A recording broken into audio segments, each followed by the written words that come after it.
montes tremendo, toda a terra profetizando o reino de Deus. Aleluia, aleluia. A fúria dos mares, os montes tremendo, toda a terra profetizando o reino de Deus. Aleluia, aleluia, aleluia, aleluia. Rendemos ao teu louvor. Aleluia, aleluia. Teu reino eterno é. Aleluia, aleluia. Rendemos ao teu louvor. Aleluia, aleluia. Teu reino eterno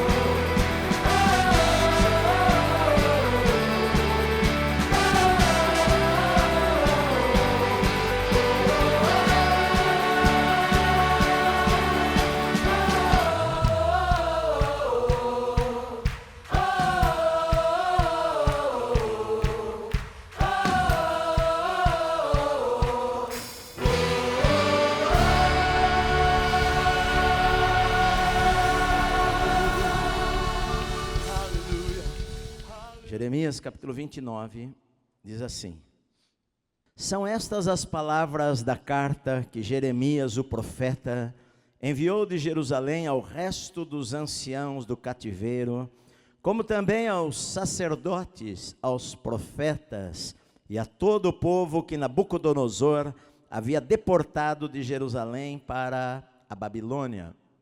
Depois que saíram de Jerusalém, o rei Jeconias, a rainha mãe, os oficiais, os príncipes de Judá e Jerusalém e os carpinteiros e ferreiros.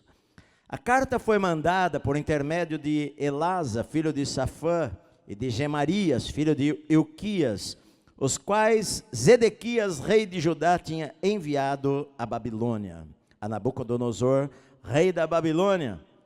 E dizia: assim diz o Senhor dos exércitos, o Deus de Israel, a todos os exilados que eu deportei de Jerusalém para a Babilônia: edificai casas e habitai nelas, plantai pomares e comei o seu fruto, tomai esposas e gerai filhos e filhas, tomai esposas para vossos filhos, e dai vossas filhas a maridos, para que tenham filhos e filhas, multiplicai-vos aí e não vos diminuais. Procurai a paz da cidade para onde vos desterrei, orai por ela ao Senhor, porque na sua paz vós tereis paz. Porque assim diz o Senhor dos exércitos, o Deus de Israel: não vos engane os vossos profetas que estão no meio de vós, nem os vossos adivinhos, nem deis ouvidos aos vossos sonhadores que sempre sonham segundo o vosso desejo. Porque falsamente vos profetizam eles em meu nome, eu não os enviei, diz o Senhor. Assim diz o Senhor: logo que se cumprirem para a Babilônia 70 anos, atentarei para vós outros e cumprirei para convosco a minha boa palavra, tornando a trazer-vos para este lugar. Eu é que sei que pensamentos tenho a vosso respeito, diz o Senhor, pensamentos de paz e não de mal, para vos dar o fim que desejais. Então me invocareis, passareis a orar a mim, e eu vos ouvirei.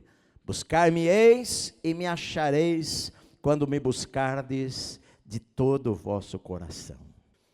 A Bíblia fala que Israel havia sido levado para o cativeiro na Babilônia. Por que que eles haviam sido levados?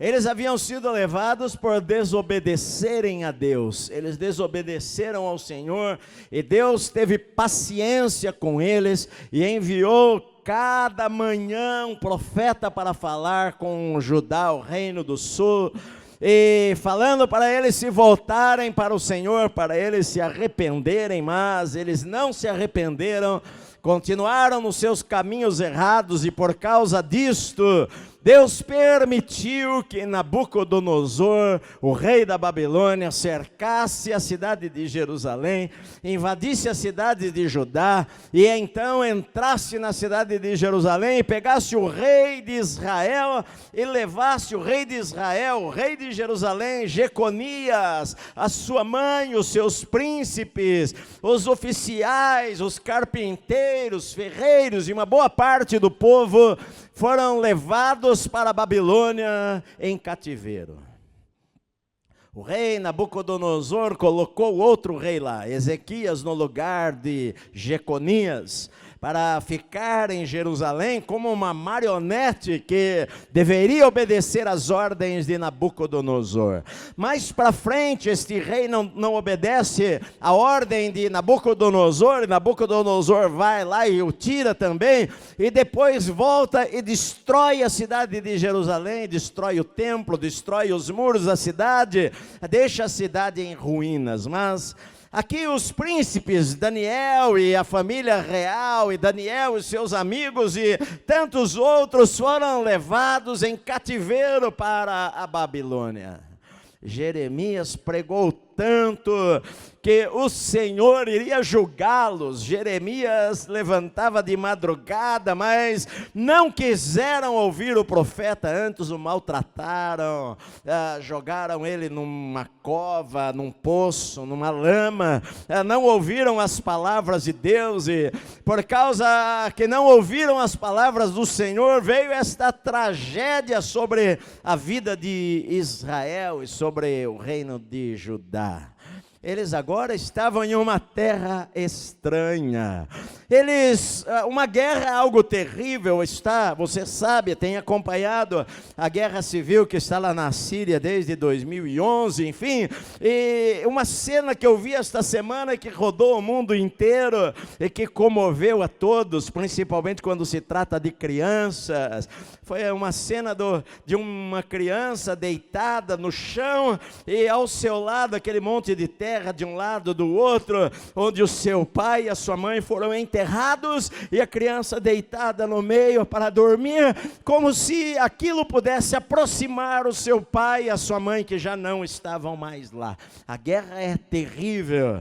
Você sabe que este ano de 2018, na Síria, foram mortas mais de 1000 crianças. Uma criança é morta por hora. Enquanto nós estamos aqui, crianças inocentes estão sendo bombardeadas em cidades, sendo mortas. A guerra é algo terrível, e quando Nabucodonosor invadiu a Israel, não foi um passeio que ele foi fazer. Mulheres foram estupradas. Lamentações, Jeremias, ele se lamenta lá naquele livro, e ele fala: caiu doente o nosso coração, os nossos príncipes foram envergonhados, nós já não nos resta mais esperança, porque agora o povo foi para uma terra distante, para aprender uma nova língua, receber uma nova cultura, morar em um lugar distante de Jerusalém. Que Israel poderia cantar, como é que nós vamos cantar? O Salmo 137, o salmista diz assim: lá nos rios, à beira dos rios da Babilônia, nós pendurávamos as nossas harpas nos salgueiros que lá havia. O povo da terra nos pedia: olha, cantem alguma canção lá de Sião. Mas como é que nós vamos cantar uma canção de Sião em terra estranha? Ah, Jerusalém, se eu me esquecer do Senhor, desta cidade, eu nunca vou me esquecer de ti, Jerusalém. O povo estava abatido, o povo estava decepcionado, o povo estava depressivo, o povo estava para baixo, o povo estava derrotado. Pessoas viram os seus filhos sendo mortos, as suas esposas sendo estupradas. Esses dias eu estava assistindo lá o noticiário, 2 semanas atrás, daquele casal que foi preso, sequestrado lá no Rio do Pará, e a mulher, a mulher foi estuprada por aqueles bandidos, e ela falando na reportagem que ela teve que sair daquele lugar, ir para um lugar à parte, para que as suas 2 filhas não a vissem ser estuprada por aquelas pessoas. Israel perdeu a sua moral, perdeu a sua integridade, perderam os seus sonhos, perdeu a sua esperança, perdeu, sabe, os seus valores, porque as mulheres foram envergonhadas, os homens fortes presos em correntes e arrastados para uma terra estranha, para viver longe da sua capital, viver longe de Jerusalém e do templo do Senhor. A Bíblia diz que o rei que ficou lá no lugar, ele manda uma carta, ele manda os impostos para a Babilônia, para Nabucodonosor, e Jeremias, que era o profeta do Senhor, ele escreve uma carta, e ele manda através desses emissários do rei, entregar para os líderes da nação que estavam presos lá, entregar para os príncipes, entregar para as autoridades, entregar para as pessoas. Na verdade era uma carta de consolação, era uma carta de ânimo, era uma carta, a intenção não era derrubar mais o povo, a intenção era levantá-los, a intenção era falar para eles algumas verdades, para eles crerem no Senhor e que haveria uma saída um dia, porque algumas vezes em nossa vida nós passamos por situações em que nós achamos que não há saída, não tem jeito, não tem escape, não tem como resolver essa situação. Às vezes nós pensamos que chegamos no fim da linha, e a gente às vezes desiste de viver. Eu estava falando para minha esposa, eu recebo muitos convites para pregar fora.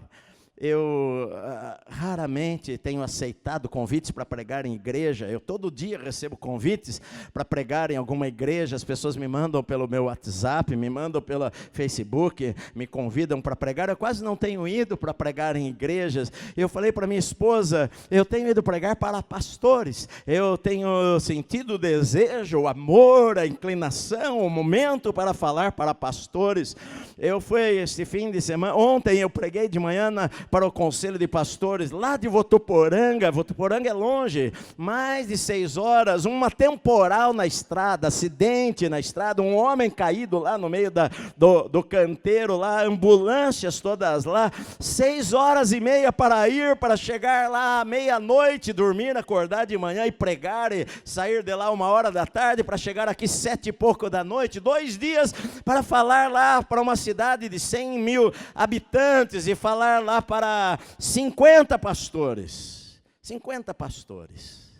Por que eu viajar 2 dias para falar para 50 pastores? Porque muitas vezes pastores sofrem decepções, muitas vezes pastores pensam em parar, em abandonar, em jogar a toalha. Ultimamente a gente tem ouvido de pastores brasileiros se suicidando, porque eu não os critico, eu entendo às vezes na vida de pessoas as lutas parecem que são tão grandes que a pessoa pensa, eu não vejo saída, eu não tenho como sair desta situação. Só Deus sabe o que se passa na vida de uma pessoa, e às vezes a gente não tem que julgar, a gente tem que orar, a gente tem que buscar a Deus, a gente tem que servir. Por isso que às vezes eu tenho dado prioridade, viajado 3, 4, 5 vezes por mês para falar exclusivamente para pastores, para pregar para eles, porque eu sei que muitas vezes o pastor ele prega para todos, mas às vezes não tem alguém que fale para ele, se coloque ao seu lado e fale, você é importante, você tem um chamado de Deus na tua vida, e Deus tem grandes coisas para você. Você pode passar por tempestades, mas o Senhor vai estar com você ali no meio da tempestade. E era o que estava acontecendo com Israel, porque eles estavam pensando, não tem jeito, vamos desistir, não há o que fazer. Então Jeremias escreve a carta para eles, e escreve para encorajá-los, para dizer que eles não deveriam deixar de viver, que não importa o que acontecesse.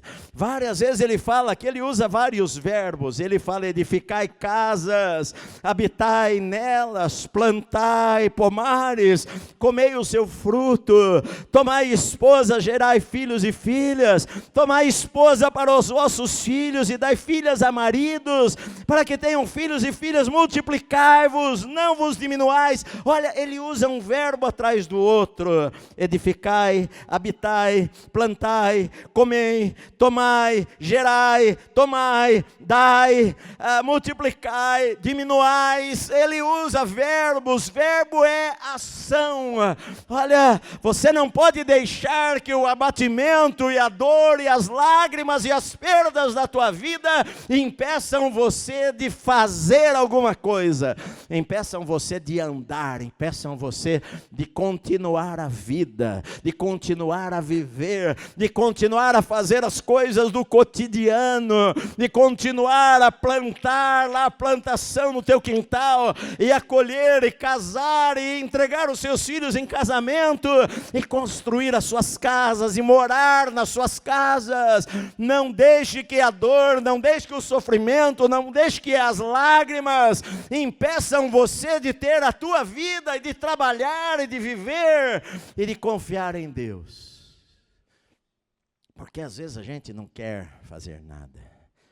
Às vezes nós somos um pouco de Elias, que preferiu se esconder e ficar na caverna e orar para Deus: Senhor, basta, toma agora a minha vida, Senhor, porque eu não sou melhor do que os meus pais. Às vezes nós preferimos, sabe, acho que já deu o meu tempo, eu já fiz o que eu deveria fazer, Senhor, é melhor o Senhor me levar. Mas ele estava dizendo aqui: olha, não, olha, tenham coragem, olha, voltem a sonhar, olha, onde vocês estão, o Senhor levou vocês para aí, vocês estão no deserto, vocês estão na Babilônia, vocês estão numa terra estranha, mas plantem, trabalhem, construam casas, morem nas casas, tenham sonhos, tenham filhos, filho é esperança, carreguem bebês no colo, vejam que a vida continua, veja que mesmo no cativeiro você pode ser feliz e pode ter vitória na tua vida. Não desista, não jogue a toalha, não pare, persevere, creia em Deus. É isto que o profeta está falando para eles. Não deixe que os desafios da vida, as perdas da vida, as tristezas da vida abatam teu coração de tal maneira que você desista de viver, que você desista de sonhar, que você desista de crer, que você desista de ver Deus na história. Sabe por quê? Porque às vezes a gente não vê Deus na história. Onde está Deus na história? Que Deus é este que permite que a gente vá para o cativeiro? Que Deus é este? Às vezes é o pensamento das pessoas que Deus é este, mas Deus está dizendo: olha, continue o trabalho de vocês, toque a vida, toque a vida, não pare, não importa o que aconteça. Quantas vezes a gente, eu mesmo como pastor, quantas vezes na vida, eu pensei: puxa, eu falei para os irmãos, eu tenho que chegar aqui e pregar a palavra de Deus. Às vezes teve dias que eu não tinha vontade de pregar, mas eu tenho que chegar aqui e pregar. E as pessoas às vezes esquecem que você é gente, e veem os pastores como super-homens. E às vezes eles choram, às vezes eles têm lutas, às vezes eles têm lutas maiores do que você tem. Você não imagina. Paulo, ele falou o seguinte: olha, eu sei o que é as coisas. Olha, eu já passei necessidade, eu já fui perseguido, eu já apanhei com varas mais de três vezes, eu já fui apedrejado, eu já fui traído por irmãos, pelos judeus, pela igreja, por pessoas. Eu sei o que é perder, eu sei o que é, sabe, em jejuns, em viagens, em vigílias, quantas vezes eu estive, eu sei isso daí. Mas ele fala: olha, quer saber de uma coisa? Eu posso todas as coisas daquele que me fortalece. Ele fala lá em Filipenses, em Coríntios ele dá a lista dos problemas que ele passou na vida, mas ele fala: eu posso em Cristo que me fortalece. Então, não deixe que a dor cale você, não deixe que o diabo abata você ao ponto de você desistir dos teus sonhos e desistir do que Deus tem para a tua vida. Não deixe que as frustrações da vida impeçam você de produzir fruto onde você está plantado. Porque ele fala aqui no versículo 7, procurai a paz da cidade, para onde eu vos desterrei, orai por ela ao Senhor, porque na sua paz vocês vão ter a paz. Olha, mesmo na Babilônia você pode orar por ela, mesmo na Babilônia você pode ser um bom cidadão, mesmo em terra estranha, não deixe que as tuas frustrações, sabe por quê? Porque eles estavam frustrados. O que é frustração? Frustração é quando você espera tanto que uma coisa aconteça, uma coisa que dê certo, você sonha com aquilo e de repente deu tudo errado, não aconteceu as coisas como você gostaria que acontecesse, você fica frustrado por causa daquilo, e você pensa, bom, nesse lugar não vai ter como eu trabalhar ou ter fruto, mas Deus estava falando para eles, olha, onde você está, nesta cidade, neste lugar, ore pela paz do lugar, ore para que tenha paz, produza fruto onde você está. Você pode produzir fruto em qualquer lugar, você pode produzir frutos no deserto, você pode produzir frutos na Babilônia, você pode produzir frutos onde você vive, que ninguém é crente lá, mas lá você pode ser uma bênção, pode ser instrumento de Deus, pode orar por aquele lugar, e Deus trazer paz naquele lugar, naquela casa, meu amado.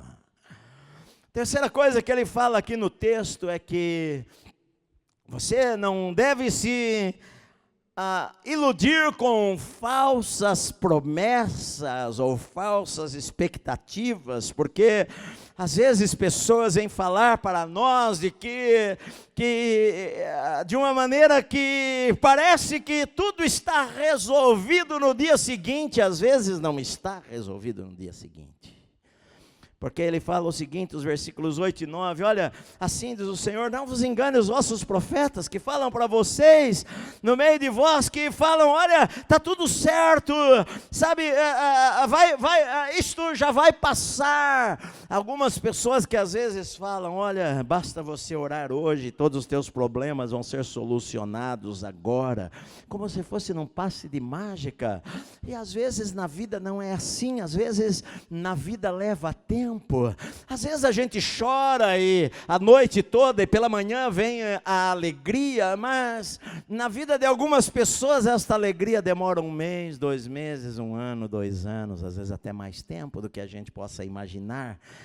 Nem sempre Deus vai resolver todas as coisas para nós numa única oração, nem sempre as coisas todas vão se encaixar em nossa vida, sabe, às vezes o que eu vejo que é importante é que quando a gente não está enxergando nada, a gente passe pela escuridão com os olhos da fé, confiando no Senhor, que a tempestade vai passar em nossa vida. A gente não pode ter falsas expectativas, porque os profetas falavam para eles, olha, vocês vão ficar aqui só por 1 ano, 2 anos, 2 anos e vocês já vão voltar, 2 anos, teve um profeta lá que falou, olha, Deus já vai tirar vocês desse lugar, e Jeremias fala, olha, não se iluda com esses profetas, o Senhor diz, não sou eu que os enviei, nem todas as coisas se resolvem assim facilmente, há lições que nós precisamos aprender em nossa vida e que vão transformar a nossa vida, e às vezes isto leva tempo,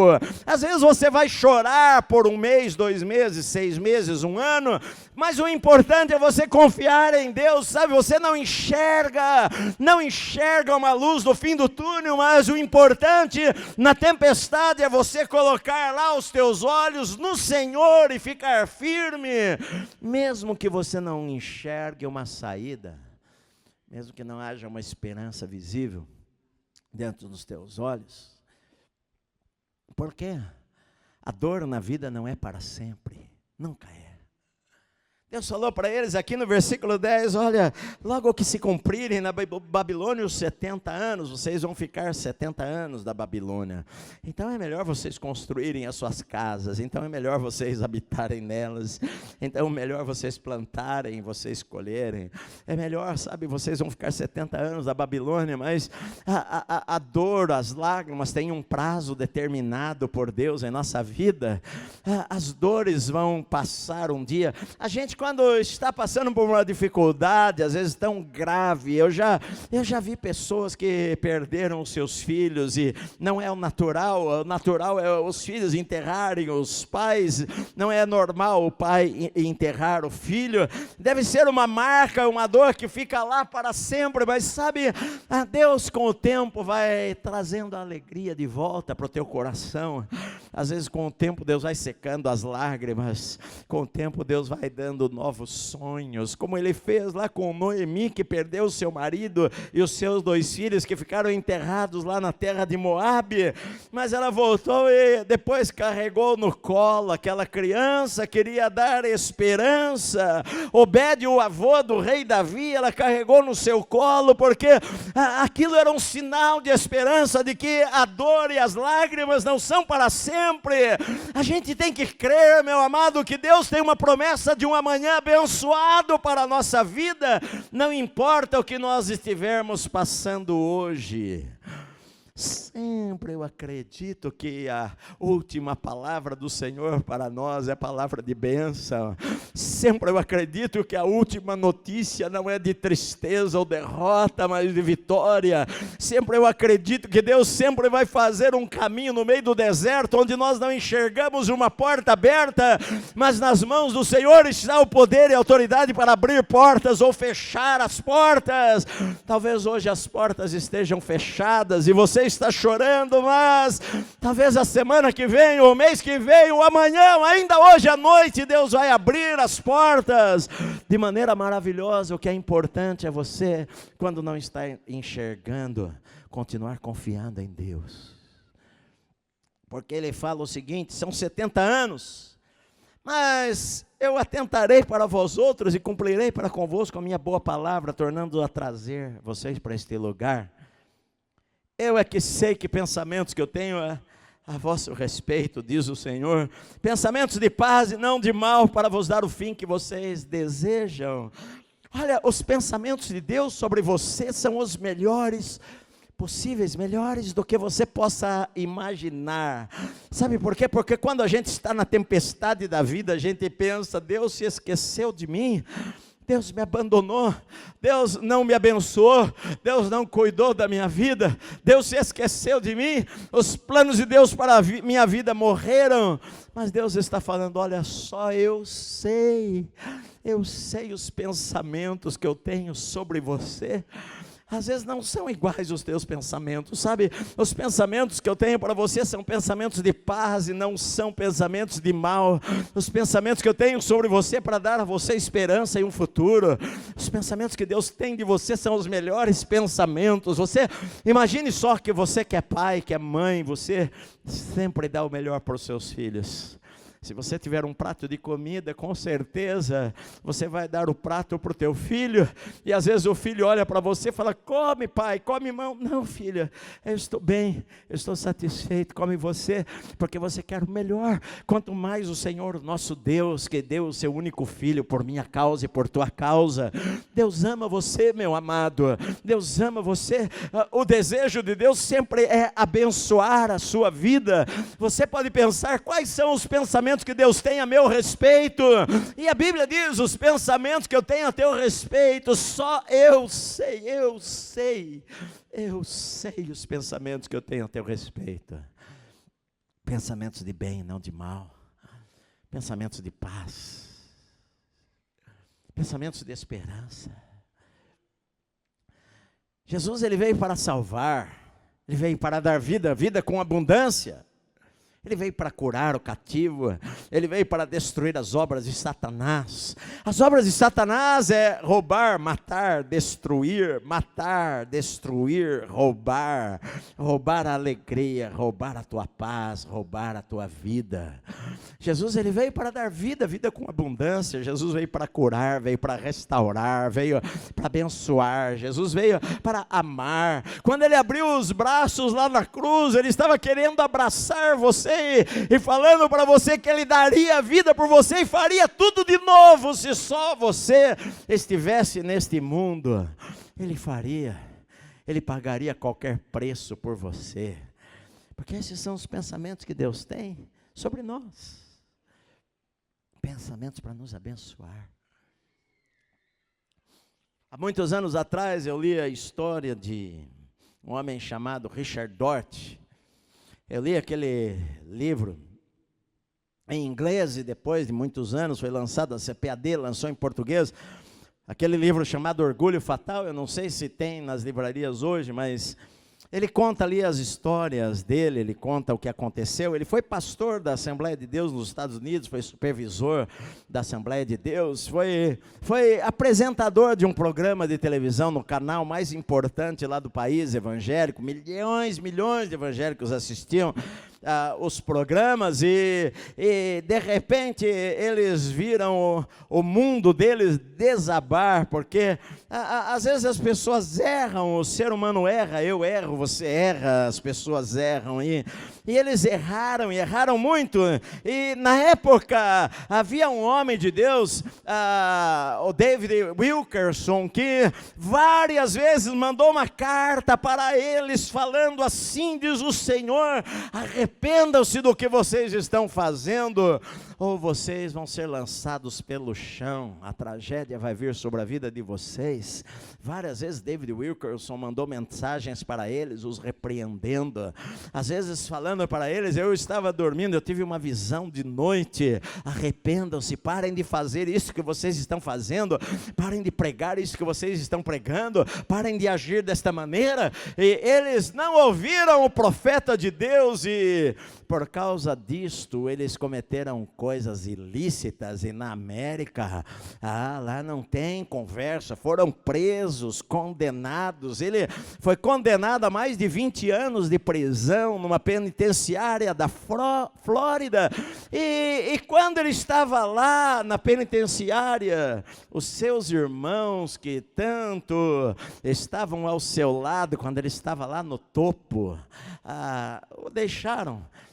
Ele errou. Ontem eu preguei para os pastores lá de manhã, e eu falei para eles: a igreja, se alguém erra em alguma coisa, está descartado, nós jogamos para fora, nós não queremos mais, você não serve.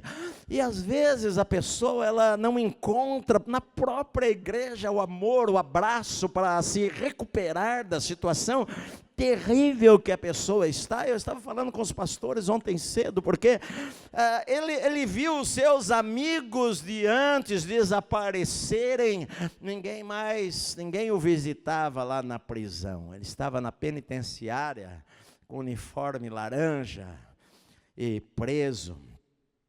Ele descobriu nos exames médicos, ele começou a se sentir mal, ele descobriu que ele estava com câncer. Ele já partiu para o Senhor um dia desse. Eu coloquei o nome dele lá no Google e vi que há vários anos atrás ele já morreu.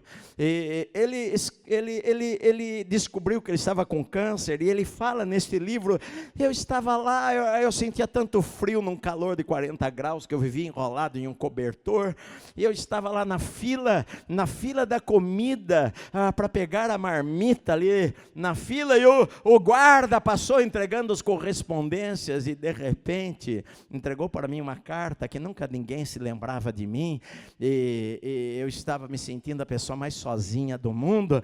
Entregou uma carta para mim lá na fila, e a hora que eu peguei a carta e eu olhei, o remetente estava lá, David Wilkerson. Ele falou: eu fiquei tremendo. Eu peguei aquela carta e a carta tremia nas minhas mãos, porque aquele profeta de Deus tinha nos repreendido tantas vezes. Aquele homem de Deus tinha falado que estas coisas iriam acontecer em nossa vida se nós não nos arrependêssemos. E ele falou: eu não quis comer aquele dia, eu saí da fila, eu embrulhado no meu cobertor, eu com aquela carta na mão fui até minha cela sozinho, e eu fiquei naquele medo, naquela dúvida se eu deveria abrir aquela carta para saber qual era a mensagem que ele iria me dar. E eu pensei: eu vou ouvi-lo falar, eu avisei vocês. Falou com as mãos trêmulas, eu rasguei aquele envelope, eu tirei a carta, e a primeira palavra que eu ouvi foi: irmão Dort, eu amo você, e Deus não se esqueceu da sua vida. Deus tem um plano maravilhoso para a sua vida ainda. Sabe por quê? Porque Deus tem grandes pensamentos sobre nós. Deus não abandona os seus filhos. Deus não abandona os seus projetos. A Bíblia diz que os dons de Deus são sem arrependimento. Se Deus fosse nos avaliar porque eu errei ou porque você errou, nós seríamos jogados para fora. Hoje eu falei para uma pessoa aqui que veio me perguntar muitas coisas da Bíblia. Eu falei para ela, olha, se Deus fosse nos tratar como às vezes a gente trata as pessoas, Deus iria derramar fogo sobre todos nós e nos consumir. Porque quantas vezes nós falamos para Deus, Senhor, eis aqui a minha vida está nas tuas mãos, mas depois de uma hora nós já tomamos outro caminho e tomamos as nossas próprias decisões e fazemos as nossas próprias escolhas.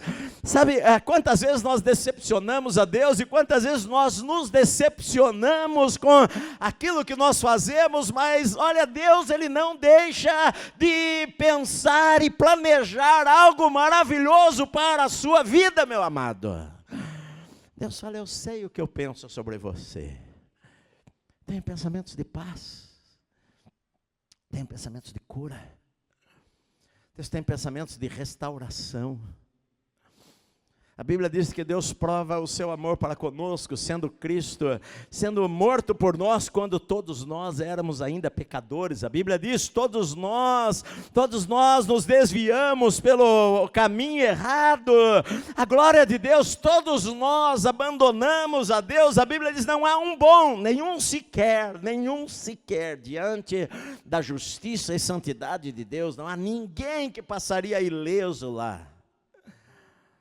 Mas Deus prova o seu amor para conosco, porque entregou o seu Filho para morrer no meu lugar, no seu lugar, sem que nós merecêssemos. Então Deus fala, sabe, eu sei o que eu penso sobre você, eu tenho planos maravilhosos para a sua vida. Então, você vai me invocar, me invocareis, passareis a orar a mim, eu vos ouvirei. Porque Deus ouve orações. Às vezes, Senhor, eu orei e não vi a resposta. Deus sabe todas as coisas. Fé é caminhar quando a gente não está enxergando com os olhos naturais. Eu creio que Deus tem o melhor da terra. Eu creio que a tempestade vai passar. Eu creio que há uma saída. E vocês vão me buscar, e buscar-me-eis, e me achareis, quando me buscardes de todo o vosso coração. Sabe por quê, meus amados? Porque a saída para a nossa vida é buscarmos a Deus, é orarmos. Ele é o consolo, Ele fortalece. Eu sei que tem horas que a gente não tem vontade de fazer nada, tem hora que a gente não tem vontade de orar. Tem hora que a gente não tem vontade de tomar uma atitude. Talvez você precise sim de algum irmão que te ajude. Talvez você precise de alguém que ore com você.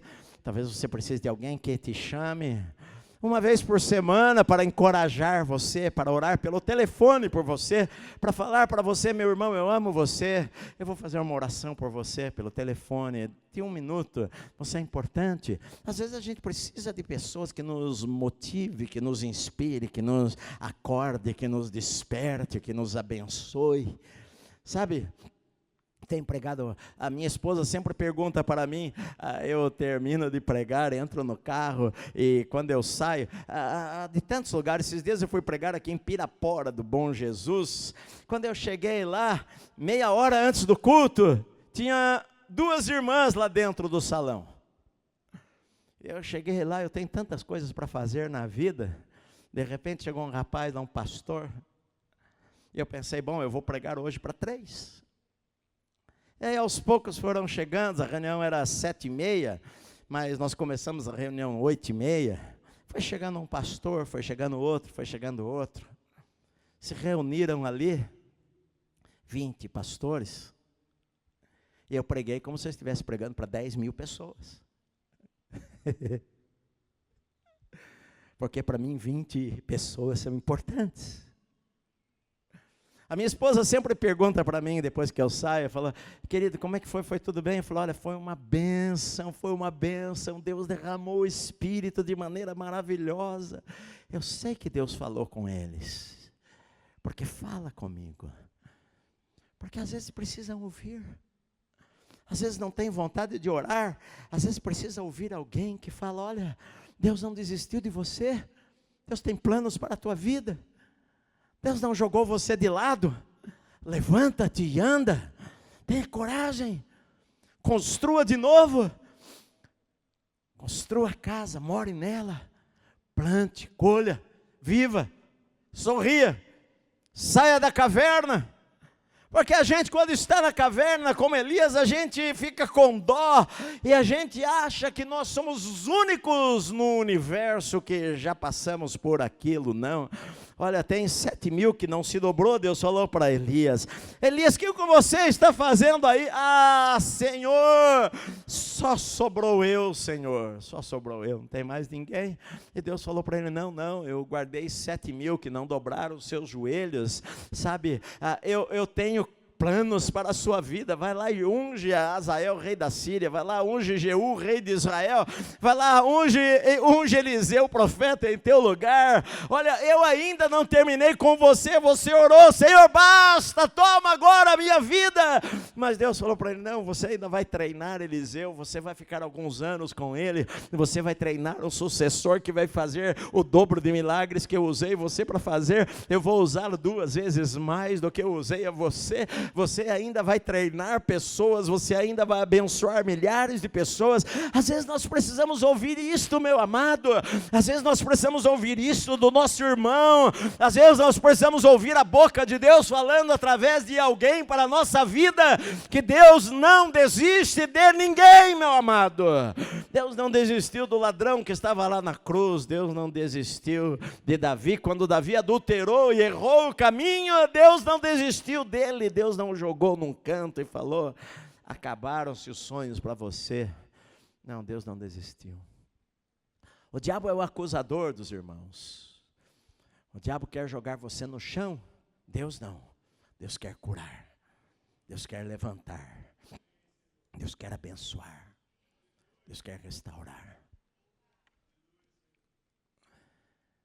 Aqui na igreja tem pessoas que cometeram erros graves na vida. Várias vezes eu ouvi pessoas chorando e falando para mim. Hoje uma pessoa chegou para mim e falou: pastor, olha, estou com um problema na minha vida. Meu marido adulterou, mas eu o perdoei. Mas é difícil, ele não se perdoa. Sabe, Deus tem coisas que só Deus pode curar você. Tem coisas que só o Espírito Santo para curar você e levantar você. Por isso que Deus está falando: olha, você vai passar a orar, então você vai me buscar. Eu vou ouvir as suas orações, eu vou ouvir as suas orações. Deus ouve orações, Deus ouve orações sinceras, Deus ouve o clamor. A Bíblia diz: clama a mim, e eu vou responder a você, eu vou anunciar coisas grandes que você não sabe. Clama a mim e buscar-me-eis, e vocês vão me achar, quando me buscardes com todo o teu coração. Busca a Deus. Deus vai curar você. Deus vai mudar a sua sorte. Deus vai restaurar a sua vida. É o que Ele quer fazer. Deus jamais desiste de você, meu amado. Eu acredito que quando eles pegaram a carta de Jeremias, eles imaginaram: Jeremias vai acabar conosco. Jeremias vai falar: bem feito, eu avisei vocês. Mas não. Jeremias falou: não deixem de sonhar. Construam as casas de vocês, morem lá. A dor não vai durar para sempre. Eu vou visitar vocês de novo. Eu vou tirar vocês do cativeiro. É isso que Deus quer fazer com a tua vida, meu amado. Talvez você veio para a igreja com a vida destroçada, você veio para a igreja sem sonhos, você veio para a igreja acabado, derrotado. Às vezes você veio para a igreja, às vezes acontecem na vida, se sentindo injustiçado. Às vezes você não vê saída, mas Deus tem saída. Deus te ama. Deus continua planejando coisas maravilhosas para você. Creia no Senhor. A Bíblia diz assim, olha, entrega o teu caminho ao Senhor, confia nele, Ele tudo vai fazer. Reconhece a Deus em todos os teus caminhos, olha, coloque Deus nos teus caminhos, Ele vai endireitar as tuas veredas, Ele vai consertar as coisas, Ele vai ajeitar. Melhor coisa que existe é servir a Deus, meu amado. Melhor coisa que existe é orar e saber, Senhor, o que o Senhor quer que eu faça na minha vida. As ovelhas de Deus vão ouvir a voz de Deus, Deus vai falar ao teu coração. Às vezes você precisa ficar quietinho e só ouvir o que Deus fala. Mas a voz de Deus é diferente da voz do diabo. Sabe como você discerne, pastor? Eu fico quietinho e eu ouço algumas vozes. Aquela voz que quer jogar você para baixo. Aquela voz que quer acusar você. Aquela voz que quer tirar a tua esperança. Aquela voz que quer dizer que não tem mais jeito. Aquela voz que não te dá saída, esteja certo, é a voz do diabo. A voz do Espírito Santo, o Espírito Santo é consolador. O Espírito Santo não é o acusador dos irmãos. O diabo é o acusador dos irmãos. O Espírito Santo é o consolador, consolador. O Espírito Santo é aquele que conforta. O Espírito Santo é que nos lembra do amor de Deus por nós. O Espírito Santo é que derrama bálsamo sobre as nossas feridas para nos curar e para nos restaurar, meu amado. Ouça a voz do Espírito Santo e não a voz do diabo na sua vida.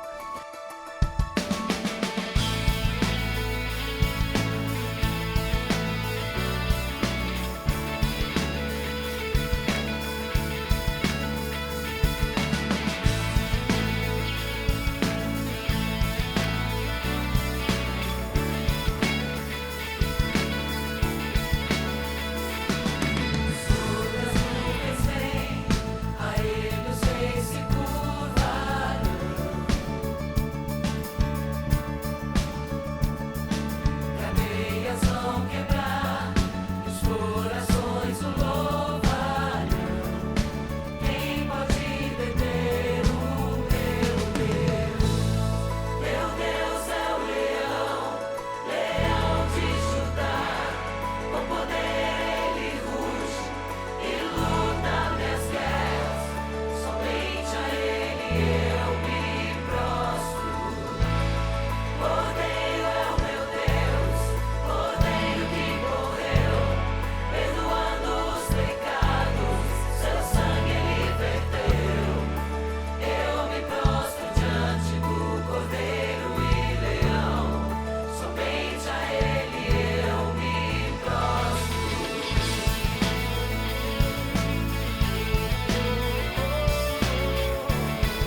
deter o meu Deus? Quem pode deter o meu Deus? Quem pode deter o meu Deus? Levante suas mãos bem alto e Quem declare pode isso. deter o meu Deus? Quem pode deter o meu Deus? Quem pode deter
tenho recebido milhares de mensagens de pessoas que têm sido abençoadas pelo nosso programa.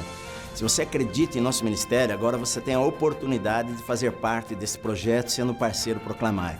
Você pode fazer uma transferência bancária para a Associação Proclamar do Banco Itaú ou Bradesco.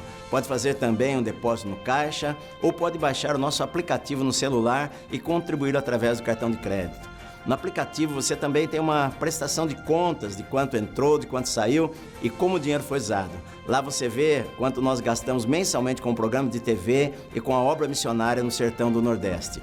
Nós queremos que você veja que o seu dinheiro é usado exclusivamente para a pregação do Evangelho.